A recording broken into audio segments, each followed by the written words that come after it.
industry expert, where we will discuss the future of work post-COVID. As the pandemic resets major work trend, HR leaders need to rethink workforce and employ planning, management, performance, and experience strategies.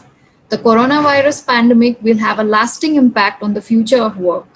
The imperative of HR leaders is to evaluate the impact each trend will have on their organization's operations and strategic goals, identify which require immediate actions, and assess to what degree these trends change pre COVID 19 strategic goals and plans.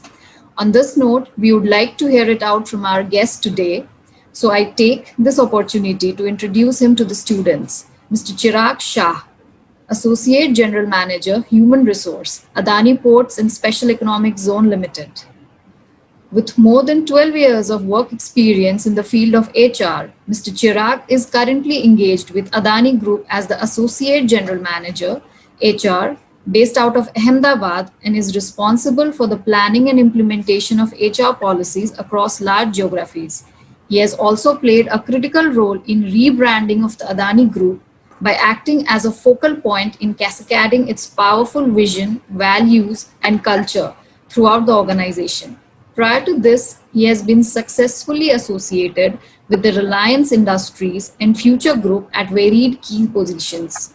He has also spearheaded many important initiatives such as campus recruitment, designing of incentive plans, HR due diligence, and cultural transformation during merger and acquisitions and employee engagement activities.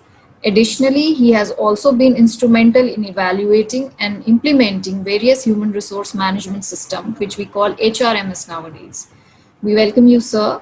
We are privileged to have you with us today, and we welcome you to this very special lecture today. Over to you, Chirag, sir. Thank you, Nidhi. So thank you, BIMTech. Thank you, Mr. Rajiv, Amit, Samrat for Pleasure having you, sir. Will I be able to see? No, I think I'm in a presenter mode, so I won't be able to see the students. Right? No, sir. You are a panelist, and we have 141 people, so it will be a little bit of difficult. Okay. So guys out there, so this is the reality. See, I am going to talk to a bunch of people whom I can't see. So this is the new normal that we need to adopt. So what I'll do is probably, I'll share my thoughts for initial 15-20 minutes, and then I would be more than happy to pick up some of the questions that you might have based upon what I'm going to discuss, or any other points related to your career or whatever that you want to ask. So let me start with the various changes that what I see may happen post-COVID. And the first and foremost that I was just now talking to Professor Rajiv that he is at his place working from a remote, and we will see this happening more, that close to 48% of employees will work remotely after the pandemic. Before the pandemic, probably this ratio was around 30%. And what would be the HR implications like?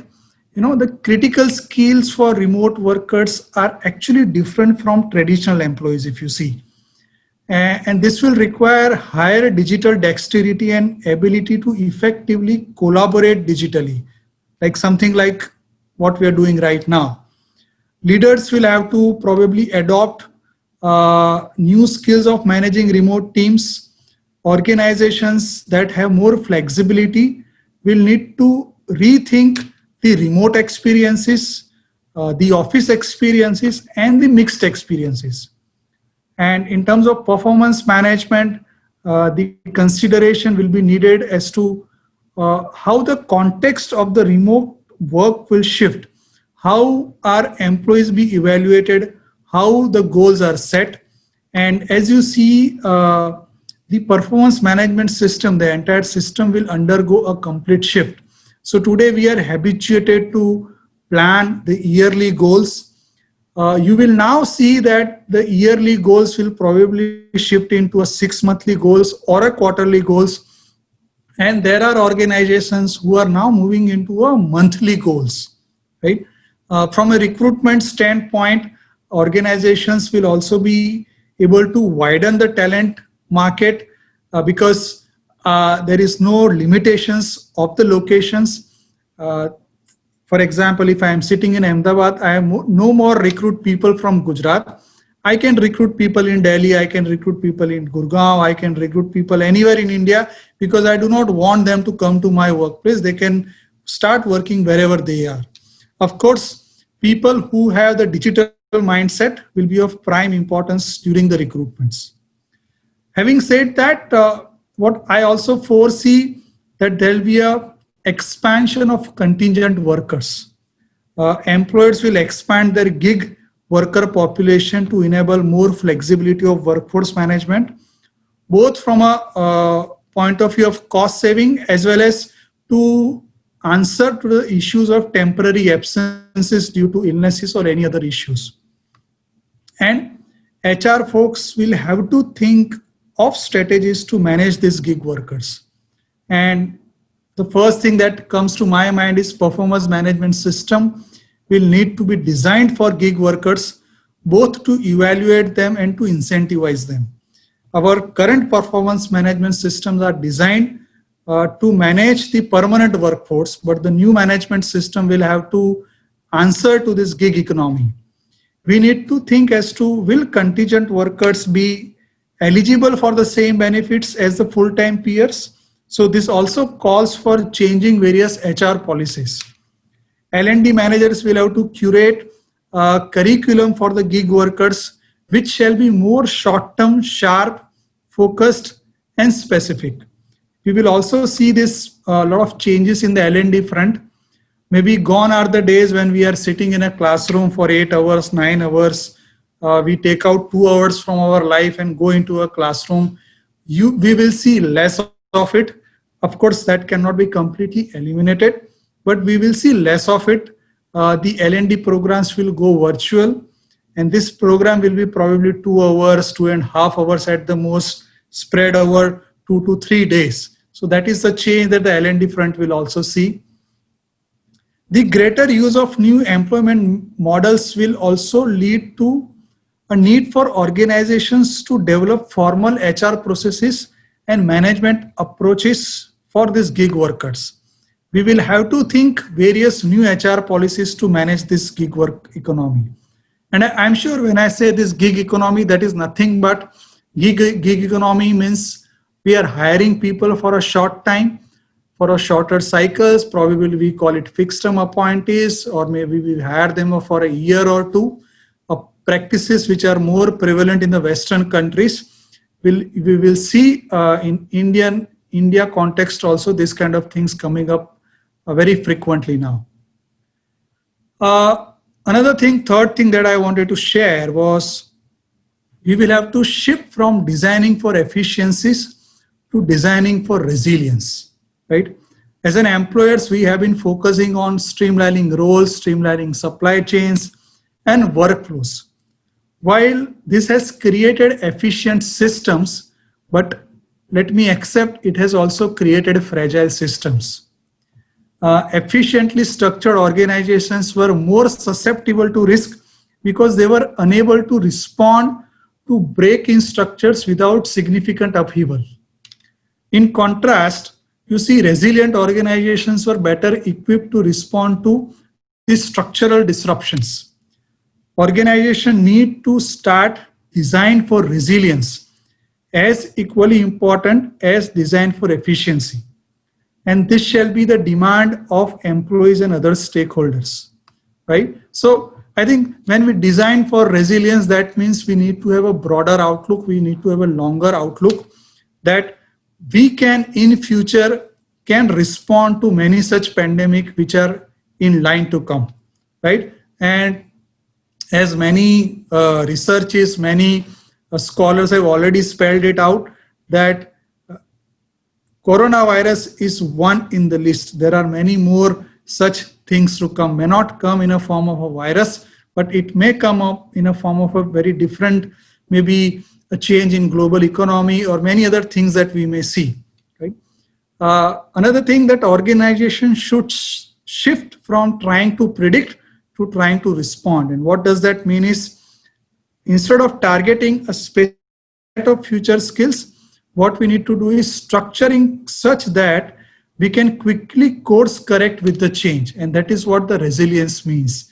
When we say resilience, that means an ability to course correct with the change in the time.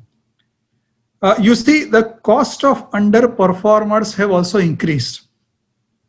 Organizations will need to design roles and structure around outcomes rather than the task to increase the responsiveness and the flexibility. Employers will also need to provide employees with more varied, adaptive, and flexible careers in order to gain the cross-functional knowledge and training necessary for more flexible organization. And when I say cross-functional knowledge, that means you will see that if you talk about HR, you will see HR doing a work of a wellness officer, also HR doing a role of a ethics officer also. You will also see at some of the places, if the HR folks show their competencies, they may do a role of a finance officers as well.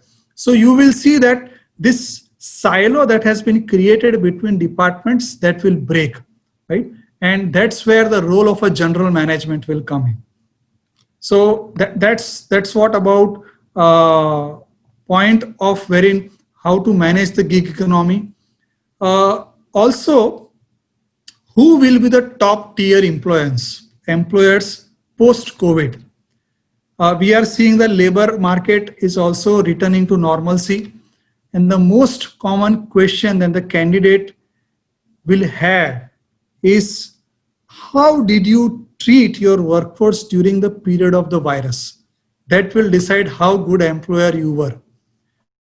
Wherever applicable, CHRO should look for opportunities to arrange talent sharing partnership with the other organization to redeploy employees who were displaced during COVID-19.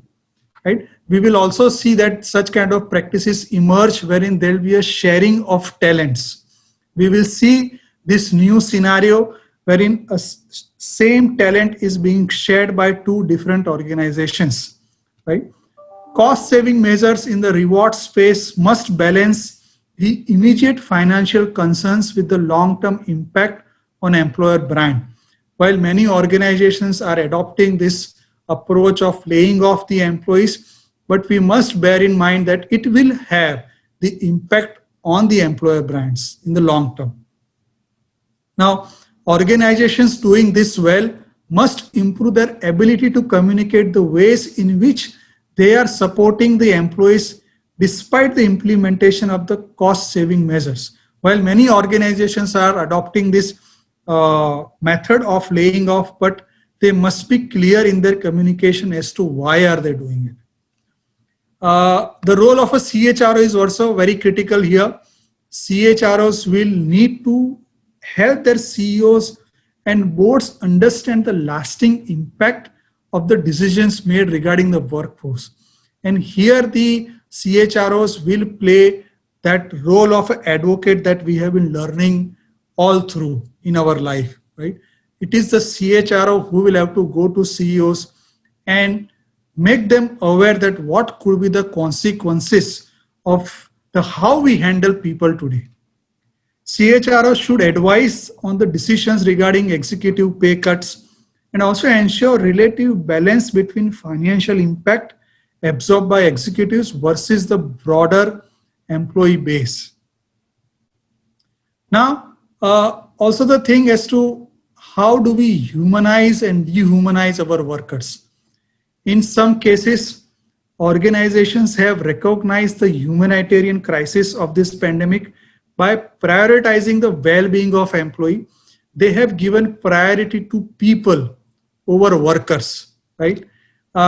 Emotional intelligence and the soft skill will become even more important post-pandemic, right? Thinking of employees, employee experience holistically will become even more important. You will see many companies will talk about employee experiences, and HR leaders will facilitate more partnership across the organization to deliver these employee experiences. Also, organizations will face more pressure to offer highly relevant benefit to employees.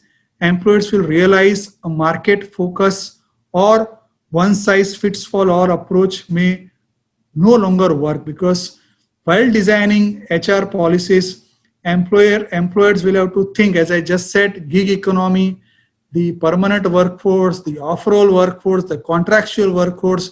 You have different varieties of workforce, and the one-size-fit approach will not be relevant. We'll have to think about all. Plus, the last point that I wanted to share, that you will see that more and more people will see employers as a social safety net. During the pandemic, you saw employers offered increased support to employees and their communities. Employees supported in ways of giving sick leaves, financial assistance. They adjusted the hour of operations, etc. And the pandemic and the economic crisis actually have pushed the boundaries of what employers think of as employee experience. Both employees and employers noted the personal factors are more important than the external factors. As organizations evolve their approaches to the pandemic and decide what these approaches mean for their long-term branding, we may see that many HR officers are adopting this role of becoming a chief wellness officers also, or a chief mental health officer, and this will be an addition to C-suite roles. So we have chief financial officers, we have chief information officer, we have chief human resource officers. You will see we have a chief mental health officers. You will see we have a chief well-being officers. And the organizations will be pressurized to maintain compensation for employees through and post-COVID crisis. For example, employees who are unable to work from remote or those laid off, there will be a focus on well-being benefits to promote physical health, improve mental and emotional well-being. So I think these are some of the changes that we will see post-COVID. We will see more and more remote workers happening, more gig workers that are coming into place. CHROs will have to think of various ways and means. How do they tweak their HR policies? How do they become the advocate to CEOs and maintain this a sandwich kind of a situation between protecting the interest of the employee as well as protecting the interest of the organization? So I see the role of HR becoming more and more critical. It has been a critical role, but post-pandemic, it is becoming more and more critical. Having said that, I think this is what I wanted to share. I am open for any questions and answers that you might have. But mind well, students, get ready that the world has changed. So if you are probably, say for example, a finance graduate, you will have to think of ways as to what are those additional skills that you may acquire. Only finance skill probably may not help. If you are an HR executive, you have to find out what is that additional things that you may do. Like, for example, activities like data analytics, the knowledge of blockchain, the knowledge of artificial intelligence will cut across all the disciplines. So it will not matter whether you are in finance or HR or in IT. This particular skill, this particular competency related to digital dexterity will be required for all the disciplines to have. So I think as in campuses also you must start promoting because this is going to be the need of the hour. Yeah, so I think I'm open for any questions that you may have. Nidhi, Professor Rajiv. Very rightly said, sir. I think I completely agree with this thing you said that in this time period, just having a degree won't be enough.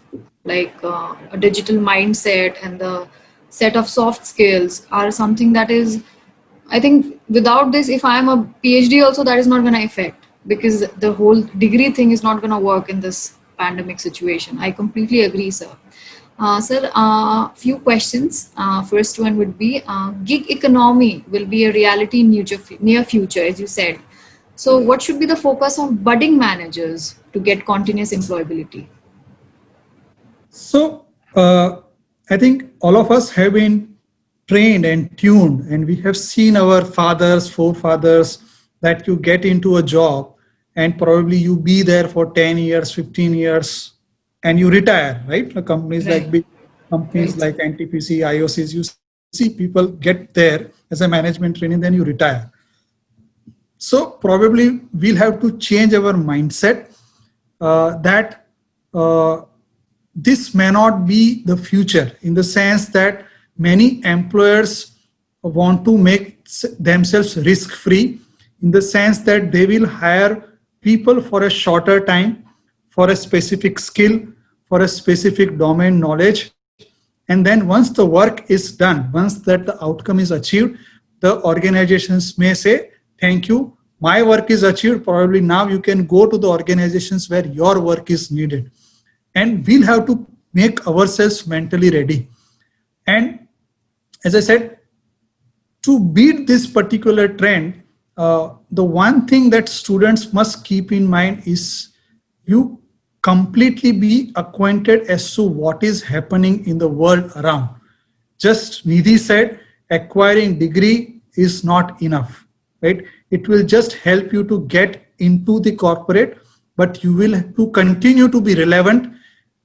You will have to know what is happening across the world, and you will have to take those steps to be relevant. Otherwise, the world is going to be very crucial. Sir, I think continuous learning is required now throughout. Do you agree with? Certain. Sir, I have questions from students now. Garima Singh has asked, with the enactment of new labor codes, how will the HR ensure the implementation of the new codes, keeping in mind the remote working environment? Yeah, I think many codes have come, but it would be really very premature to give any answer to that, because the details of such codes are still not available, right? Of course, we see that the labor laws are also becoming management friendly. Labor laws are becoming industry friendly. And this is we will see as the time comes, the trade unions thing and the overall unionization thing will go down. And this is not only in the benefit of the organization, but is also for the benefit of the workers and the entire workforce at large. Sir, next question is, in the context of gig economy, what will make more sense to the management graduate of 2021 batch? To know something about everything or knowing everything about something? Good question. Of course, as a human being, we cannot know everything about something, and something about everything. Yes, certainly it is possible, and you must continue to pursue. But what we need to see is, as I said, there is something that cuts across all the discipline, and that is knowledge of artificial intelligence, the knowledge of various IT technologies, the knowledge of various technical transformation that is happening in your own field, that will make you relevant. Yeah. So I have a request from Professor Rajiv that please do touch upon the market conditions prevailing and how do you see the post-COVID economy. Yeah, so I'm sure, Professor Rajiv, this is in context of the employment. Yeah, and if I have understood your question correctly, of course, the current next 5-6 months, we will have a tough job market and we will have to accept it. Currently, organizations are recruiting only for the critical roles or for the roles without which the organizations cannot work. True. Hiring for only those roles are being done.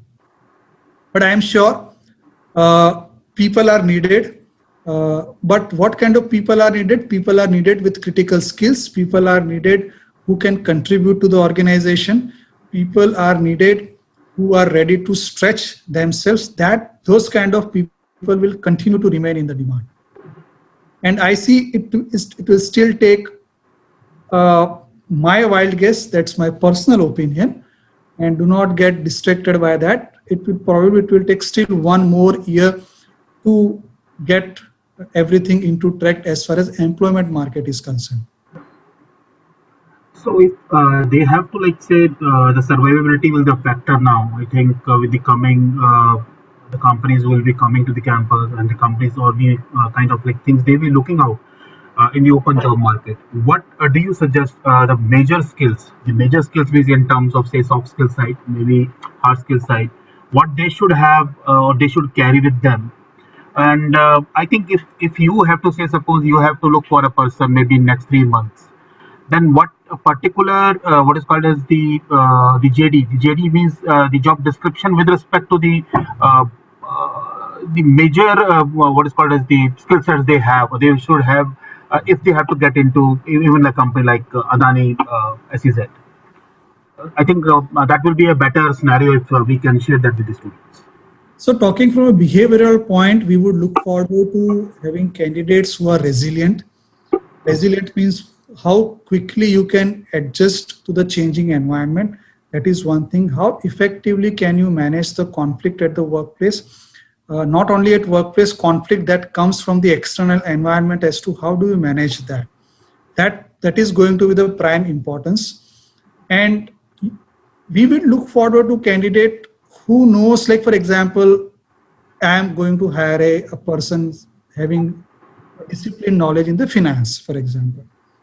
So what we will look forward to is what are different technologies that you are aware of as to what is already existing and what is coming. What are the different technologies that are coming?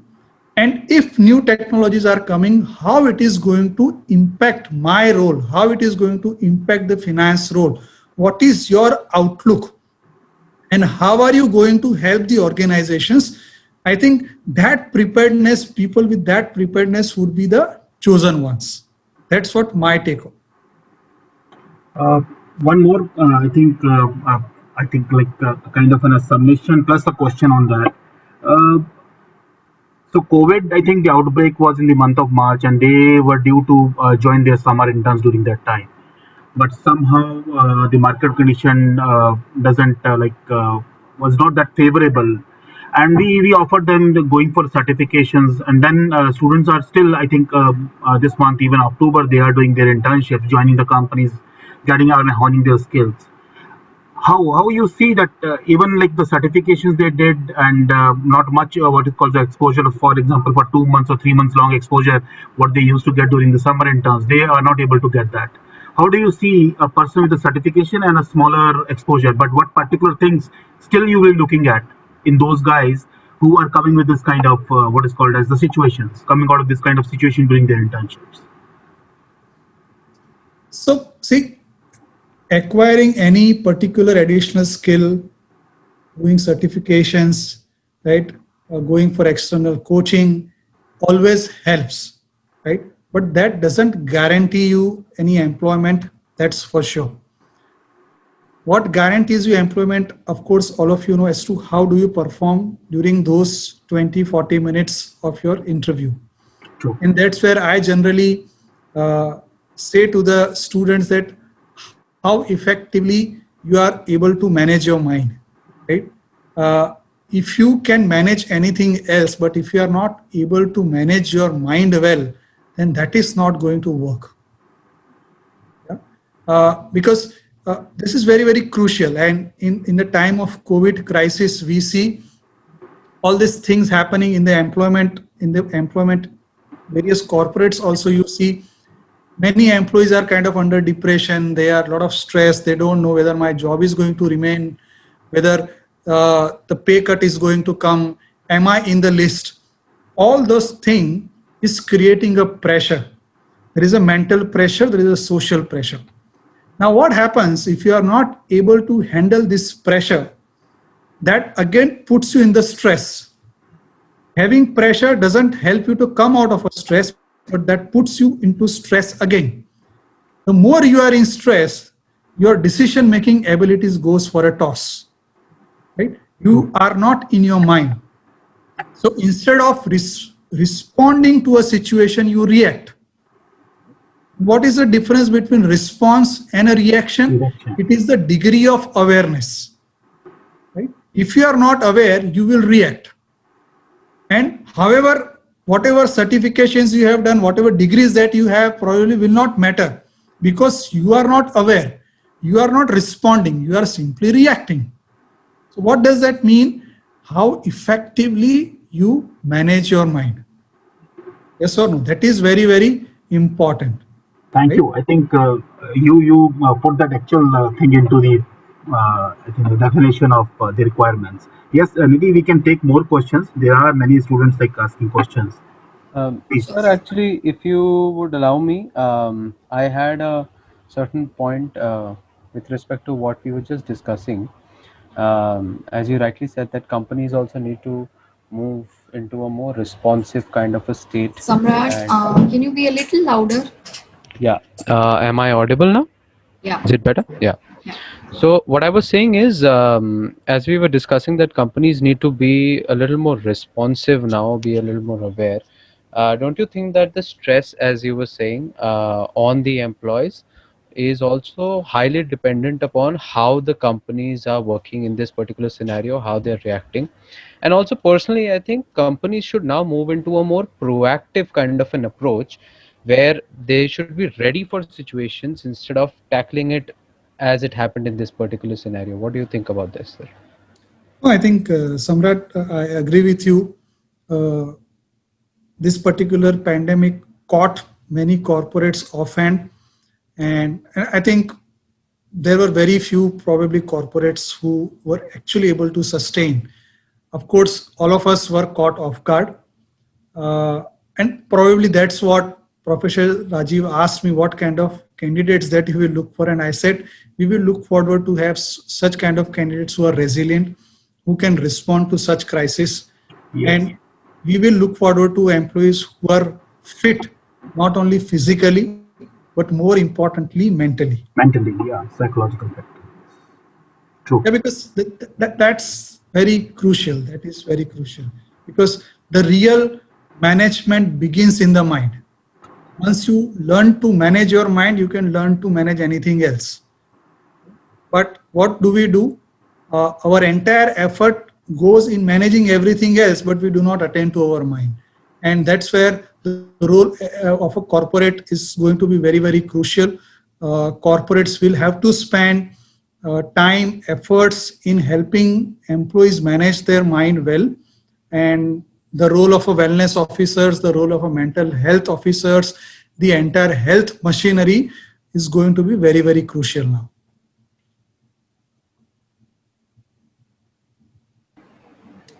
So I have a question from Shivani Sharma. What are the skills which will grow in operation roles in the coming years? So my answer remains consistent in all the roles, whether it is operation role, maintenance role, or a finance role, or a HR role. Because understand one thing: the domain expertise, the basic domain knowledge is not going to change, right? Talent acquisition or operation or a maintenance or engineering knowledge, that is going to remain intact, but the application of knowledge will change. The domain knowledge will remain as it is, the know-how will remain as it is, but how do you apply that in the current context or in the context that are going to come? That will be the difference. Right? And we know what that difference, what is that one thing is bringing this complete upheaval. It is technology. Right? So focus on technology, technology, technology. That is going to be the buzzword. Right? So we'll have to accept this reality. Right? None of us as a parent, I kept talking about this. I will never put my kid in front of a camera. I will never give my kid this particular mobile. But today I am forced to do this. Right? I had to change myself because that's what the environment is forcing me to do. And if I am rigid, then of course I will miss the bus.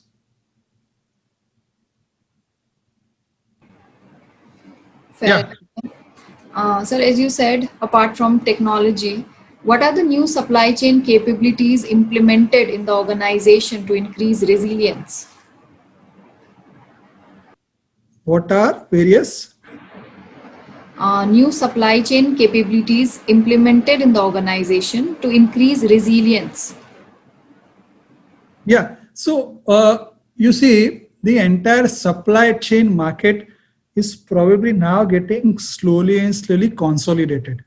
This particular market was very fragmented, and it still continues to be very fragmented. So if you talk about, if you pick up a particular segment from a supply chain, say trucking, very, very segmented market. But the technology is again aggregating this entire fragmented market. So we now have, for example, we have Ubers to track the cars. So now Uber kind of technologies are also coming into a trucking market, right? So various trucking vendors, probably a big vendors who are dealing in the trucking market, they are kind of collaborating with these technological partners, and to that extent, this entire market, which was too fragmented, is getting consolidated, getting aggregated. And probably companies like Adani and many other companies who are getting into this logistics space is bringing a proper management in this particular field. Otherwise, you will see this particular market is very mismanaged. You have seen warehouses probably which are not properly managed. The companies which are professionally managed is bringing so much technology, so much management into it, and to that extent, this particular logistics sector is coming under a lot of change. You will see the more of an end-to-end logistics, wherein a particular partner, like for example in Adani, what do? We give end-to-end logistics. So if you are an industry partner, if you are producing a particular product, so what we will do, we will tell you, you simply produce. We will come to your place. You tell me your destination. You tell me the customer where you want this particular product to be delivered. And I will do end-to-end logistics. I will use my own trucking. I will use my own ships. I will use my own railway lines. I will use my own warehouses. So this is a complete end-to-end logistics, and you will see the more of it coming in future.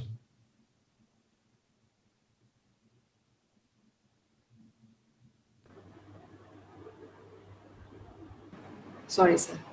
So the next question is, the way digital disruption is increasing, I think that does not mean that offline demand will increase as touch and feel is something which is always preferred. What is your take over this?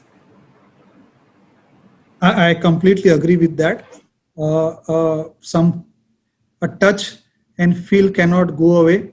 I am sure if this question is asked by a female, then if you want to go and buy a sari, you certainly would like to go into the market and buy a sari, because it is not only touch and feel, there is a psychological aspects also attached to it, because when you go out in the market, probably for many female, it's a stress buster, right? So I agree with you, it will not completely eliminate, but having said that, that should not make you complacent, saying that nothing is going to happen to me.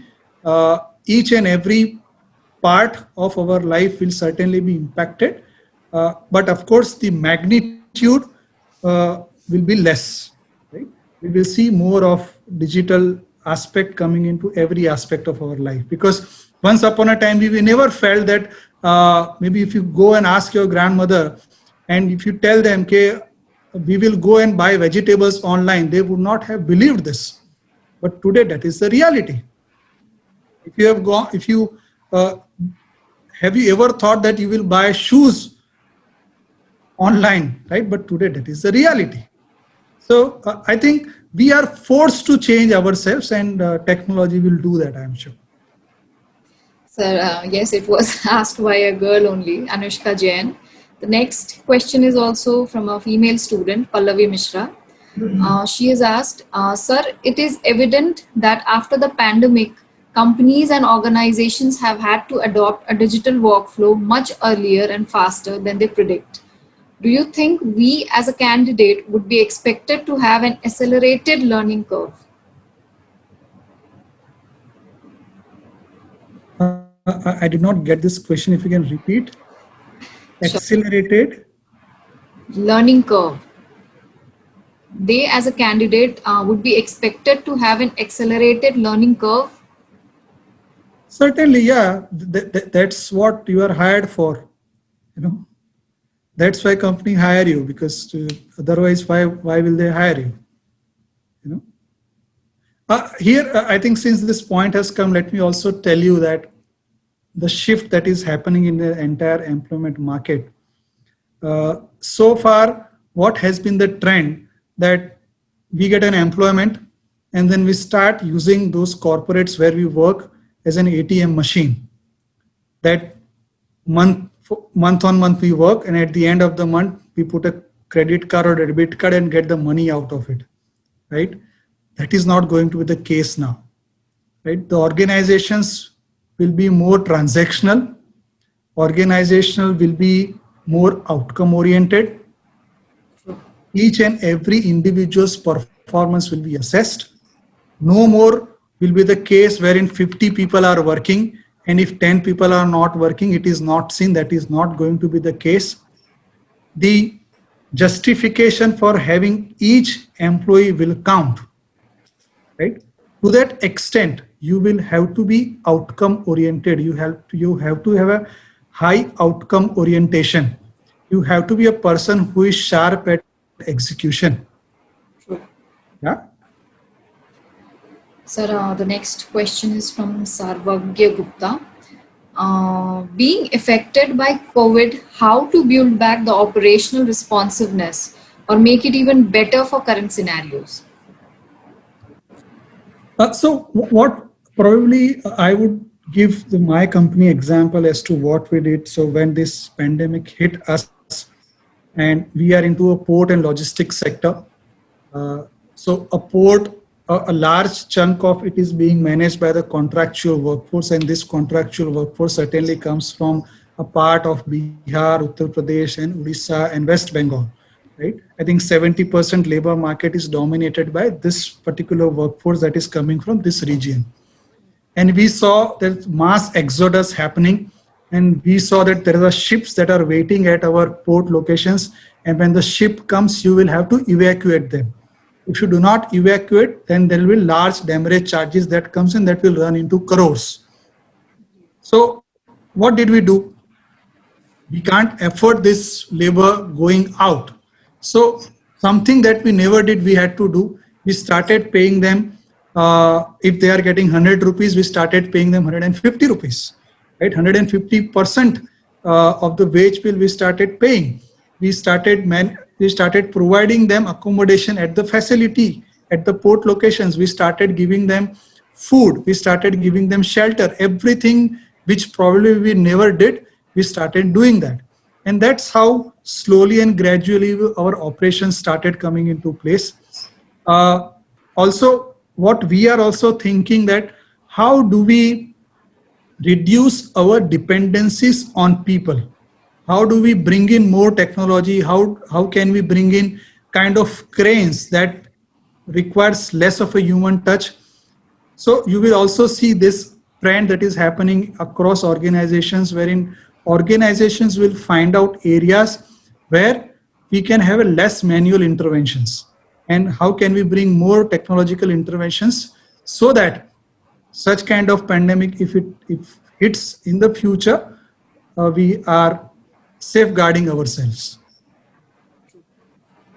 Sir, the next question is from Raghav. He's asking, in these difficult times, how has the company ensured employee motivation for optimal performance while working from home? So, of course, many companies are taking various kind of measures. The first and foremost is starting this concept called work from home itself. That itself was a major initiative.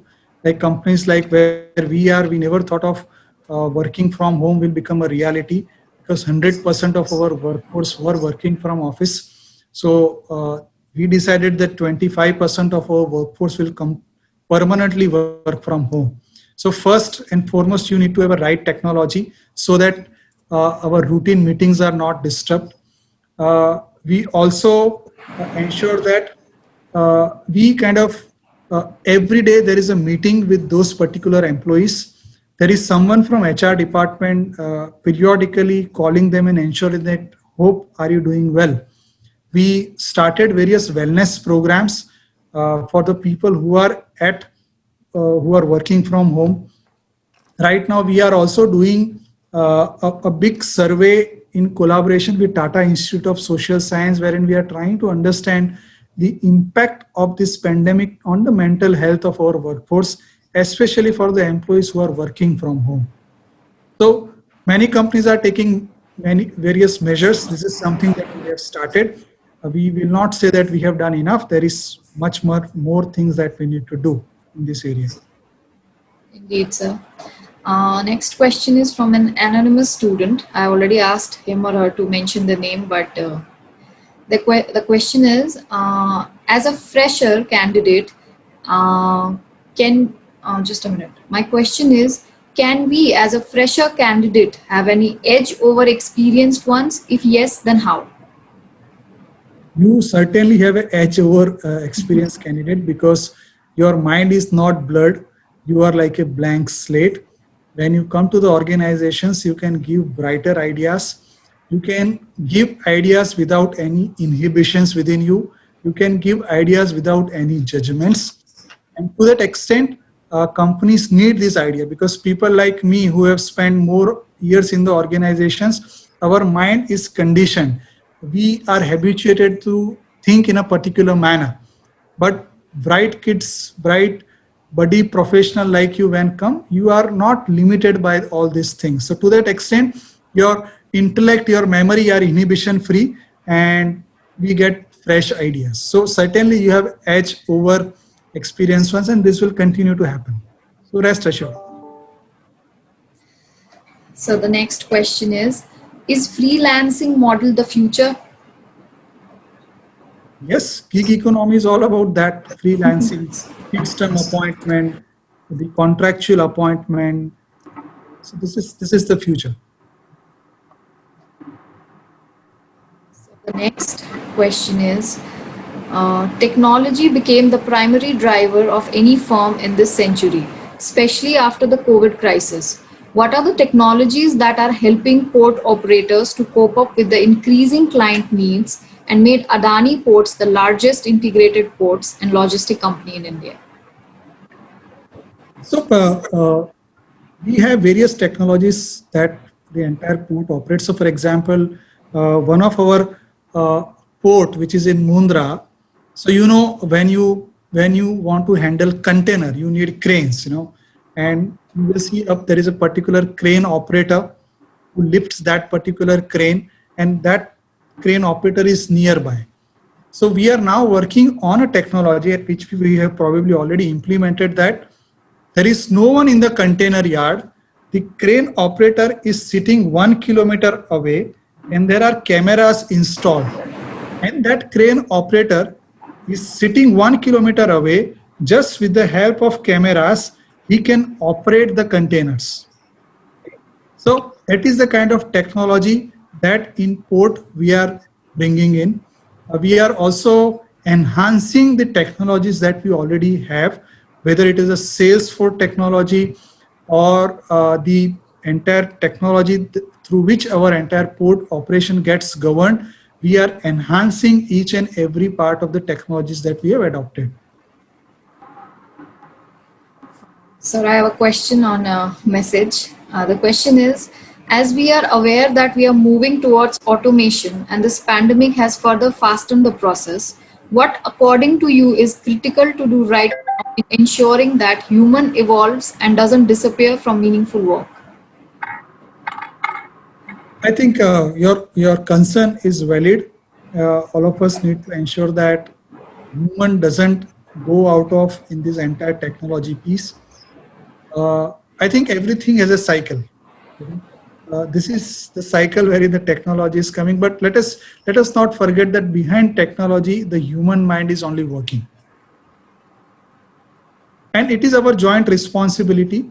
There is no fixed answers that I have at this point, but I think this goes as our joint responsibility that we continue to take care of human behind all this. I think that's it. Rajiv sir, do you have any other questions?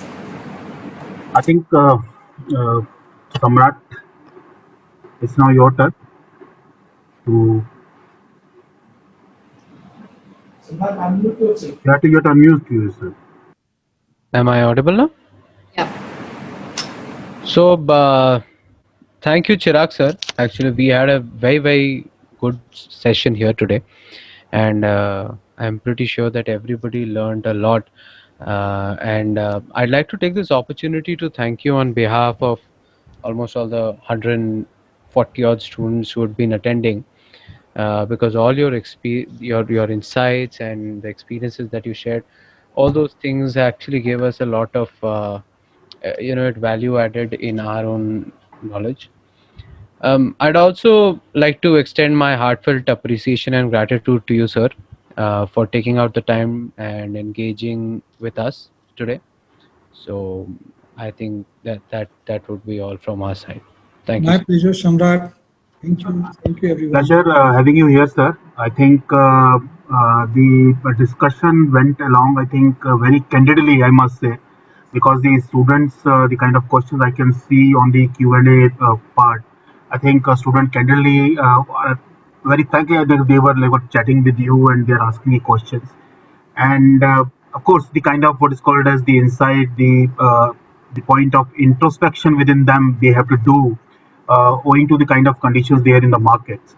I think very relevantly you put all the points, and I also raised the two the concerns which I think students have, and where I as the chair of the Center for Corporate Relation, sometimes I also feel like how to how to tell the students like what they should do to what is called as the counter such kind of conditions. But I think phenomenally good. You give that very frankly. You put all these points, and I think thank you for taking out time, giving us time, and I think this 1 hour even like is a big enough time out of your busy schedule you gave.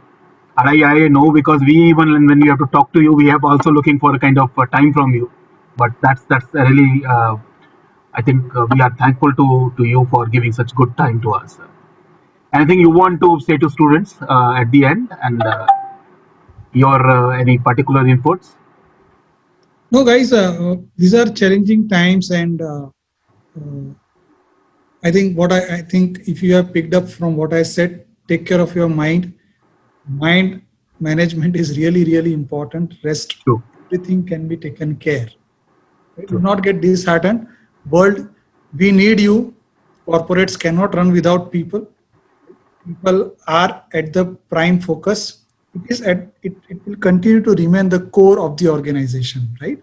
So to that extent, and it is not that only you are impacted. Each and everyone in some or other way has been impacted. True.